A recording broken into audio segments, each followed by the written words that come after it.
Hello everyone, আজকে 26 June, Thursday.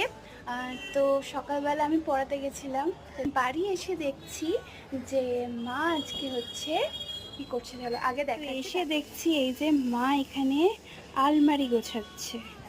বিছানায় এত শাড়ি, নিচে এত শাড়ি, হাফ শাড়ি ওখানে গোছানো কমপ্লিট। কি ব্যাপার মা, আজকে আলমারি গোছাচ্ছ?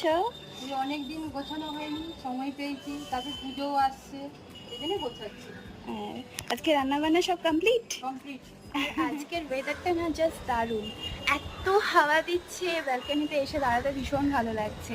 আর ওয়েদারটা খুব সুন্দর আজকে, মানে বৃষ্টিও পড়ছে, আবার মাঝে মাঝে রোদ উঠেছে, বর্ষাকালে যেমন হয় সেরকম ওয়েদার। আর কালকে হচ্ছে রথ, তো রথের দিনটা আমার কাছে খুব স্পেশাল। তো কালকে রথের স্পেশাল ভিডিও আসতে চলেছে, স্টে টিউন। আর আমার ভিডিওগুলো ভালো লাগলে প্লিজ সাবস্ক্রাইব করে দিও। বাই।